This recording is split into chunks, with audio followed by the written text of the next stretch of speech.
Donc Patrick Karam, bonjour. Bonjour. Merci d'être avec nous ce matin. Vous êtes donc le vice-président de la région Île-de-France. Mayotte, jeune département, région depuis maintenant 8 ans, intéresse la région Île-de-France.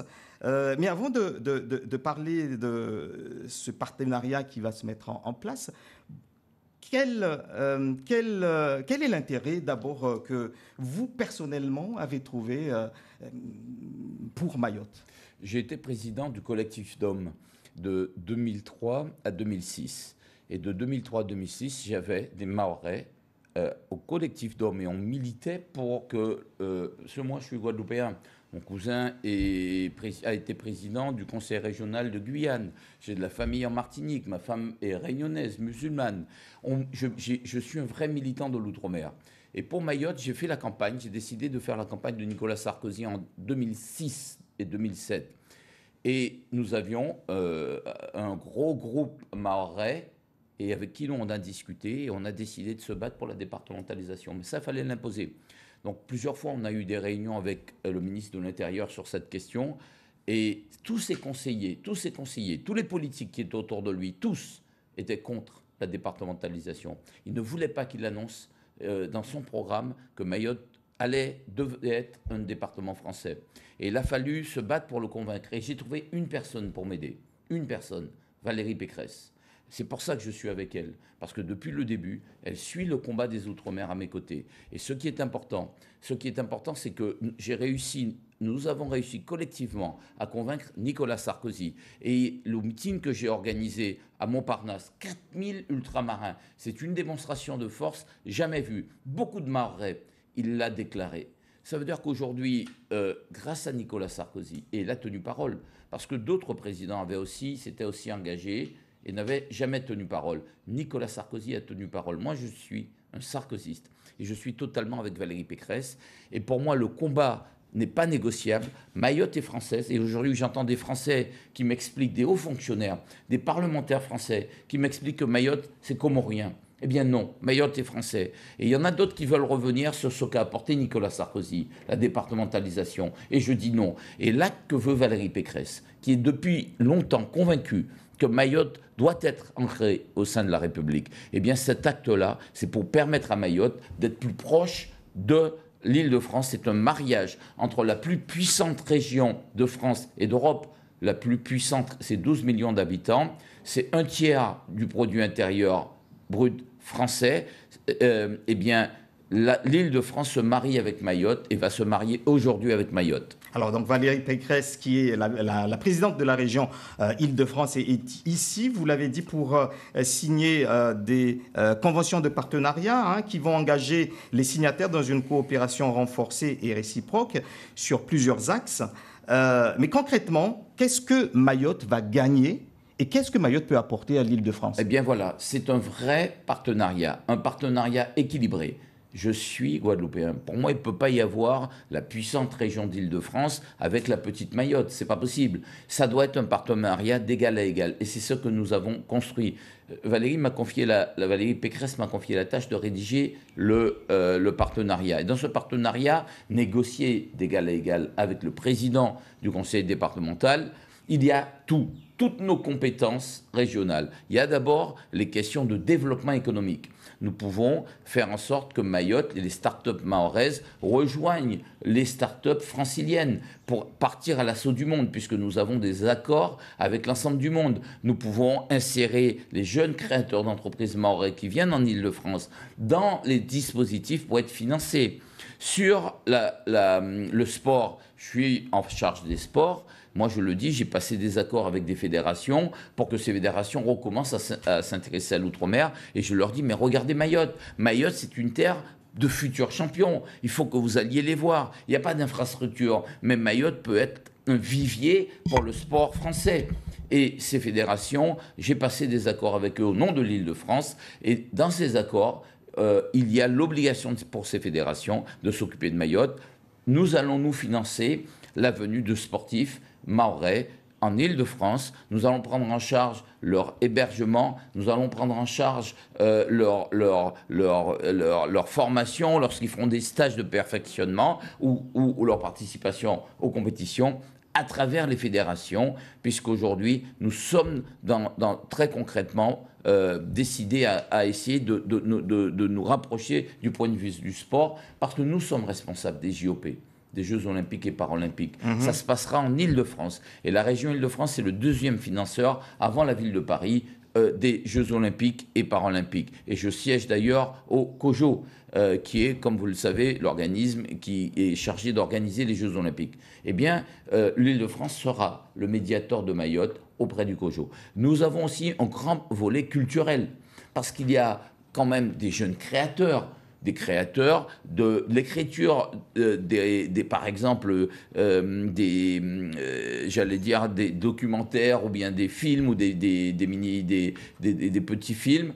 Il y a des créateurs qui s'engagent. Nous pouvons faire en sorte qu'ils entrent dans tous nos dispositifs.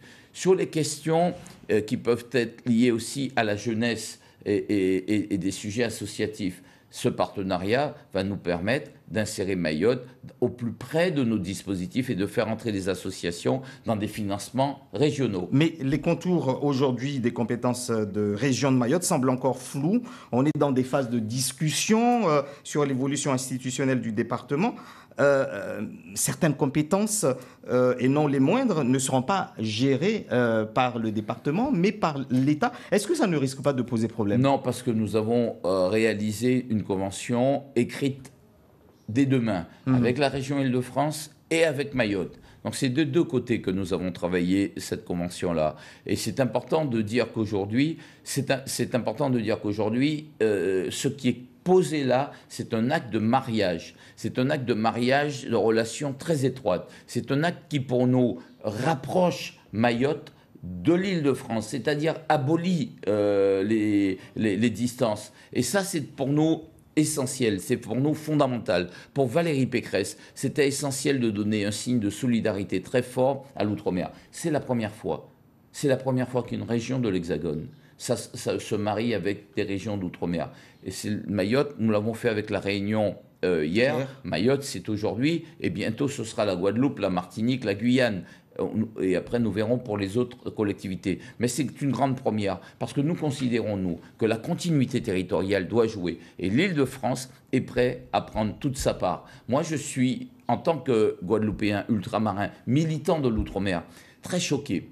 Très choqué, je passe souvent dans des émissions télé nationales, et peut-être que certains Mahorais qui écoutent le diront, parce qu'ils me voient dans les télés. Et j'entends souvent mes contradicteurs en face m'expliquer que Sarkozy a eu tort de faire de Mayotte un département. Donc ils veulent revenir sur la départementalisation. Ils veulent revenir sur le fait même que Mayotte serait français. Et puis il y a le projet, il faut qu'on en parle, ce projet d'associer Mayotte aux Comores, de créer une sorte de zone économique. Mais est-ce qu'on réfléchit à ce que ça implique? Ça voudrait dire que Mayotte ne serait pas tout à fait français. Ça voudrait dire que le centre de gravité de la relation de Mayotte serait les Comores et plus la France.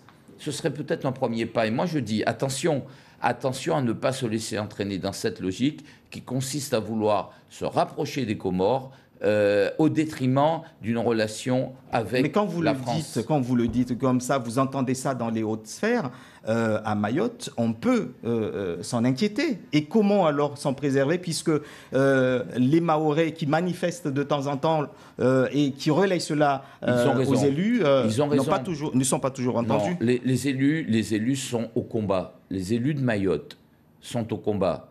Et Mansour Kamardine, que je vois régulièrement, je l'entends souvent défendre avec force à l'Assemblée nationale l'identité française, l'identité départementale de Mayotte. C'est l'héritier, avec Valérie Pécresse, c'est l'héritier de Nicolas Sarkozy sur cette question-là. Et il faut que nous continuions à nous battre tous ensemble. Et il faut faire très attention à ceux qui veulent détricoter la France. Parce que pour moi, lorsqu'on commence par Mayotte, on finira par la Guadeloupe, la Martinique et d'autres territoires d'outre-mer. La France est une et indivisible. Et Mayotte appartient à la France. Et ça, Mayotte est française, Mayotte est un département français, et pour Valérie Pécresse, pour moi-même, pour ceux du Conseil régional qui avons voté cette convention, ça n'est pas négociable. Alors, vous êtes l'ancien délégué interministériel et président du CREFOM, Conseil représentatif des Français d'Outre-mer. Vous avez beaucoup milité et appelé à l'égalité réelle outre-mer, en Outre-mer, que ça devienne priorité de la nation. Est-ce que vous n'avez pas l'impression de ne pas avoir été réellement entendu quand on voit que le coût de la consommation outre-mer est 66% plus cher qu'en métropole, 73% plus cher ici à Mayotte, et que le taux de chômage à Mayotte est de 35%. C'est ça qui est vraiment un scandale. C'est un véritable scandale et une honte absolue de la République. Je suis président d'honneur du CREFOM, j'ai démissionné pour rejoindre la campagne de Nicolas Sarkozy, je vous le dis, et j'ai démissionné de la présidence et mes camarades m'ont fait l'honneur de m'élire président d'honneur du CREFOM, c'est-à-dire garant de la suite du CREFOM et garant aussi de la ligne du CREFOM. Je ne veux pas que le CREFOM dévie de la ligne de Mayotte département. Je le dis de manière très claire parce qu'il y a eu quelques tentations. Pourquoi ? Parce qu'aujourd'hui, le gouvernement fait payer la départementalisation de Mayotte aux autres DOM, par transfert, par péréquation. C'est-à-dire qu'il demande aux plus pauvres de financer le plus pauvre d'entre nous. Tout l'outre-mer est en retard. Or, on a quelques exceptions, la Nouvelle-Calédonie. Bien. Mais c'est l'ensemble de l'outre-mer qui souffre d'un retard extrêmement fort avec l'Hexagone. Taux de chômage 2, 3, 4 fois supérieur à la moyenne nationale. Taux de pauvreté, même chose. Retard en matière de développement, on a une génération, 2 générations de retard. Le PIB par habitant, j'en ai parlé tout à l'heure, Mayotte c'est 25% de la moyenne nationale, mais la Guadeloupe c'est 62% de la moyenne nationale. Nous sommes en retard. Et face à ça, que propose le gouvernement ? Rien. Je me suis battu pour l'égalité réelle économique. Et j'ai fini par l'imposer à François Hollande. Pourtant, je suis sarkozyste. Je voyageais avec François Hollande. Mais je disais, et il le savait, et dans les journaux, je l'écrivais, je suis sarkozyste. Mais je travaillais avec François Hollande parce que je voulais qu'il pose l'acte de l'égalité réelle économique, qui aurait été une révolution pour les Outre-mer. Il a fini par prendre une loi qui a été portée par notre président d'honneur, le premier président d'honneur, Victorin Lurel, qui avait été ministre. Eh bien, cette loi-là, malheureusement, Macron est arrivé et l'a mis au frigidaire, au réfrigérateur, congelé. Cette loi ne sert plus à rien. Ils ont refait des assises. Ils ont dit qu'ils allaient faire la convergence 5.0. C'est 5 fois 0. Le taux de chômage est catastrophique. C'est 0 pointé pour le gouvernement. La délinquance, la violence dans nos territoires, catastrophique. 0 pointé pour le gouvernement. Les taux de développement ne décollent pas. 0 pointé pour le gouvernement. Problèmes environnementaux, sociaux, c'est inacceptable ce qui se passe là. Nous ne sommes pas en France. 0 pointé pour le gouvernement et je peux continuer pendant des heures. La vérité aujourd'hui, c'est qu'on a des avancées et puis quand un nouveau gouvernement arrive, on a du recul. Et avec Emmanuel Macron, je le regrette vraiment profondément, eh bien nous avons un recul sur l'ensemble des Outre-mer. Il n'a rien à faire des Outre-mer et il reprend en main tous les acquis des Outre-mer. Et le dernier acquis qu'il est en train de prendre en main, c'est les congés bonifiés. Nous nous sommes battus pour que les Mahorais bénéficient des congés bonifiés, c'est-à-dire ceux qui sont dans l'Hexagone. Ils puissent pouvoir revenir à Mayotte tous les 3 ans.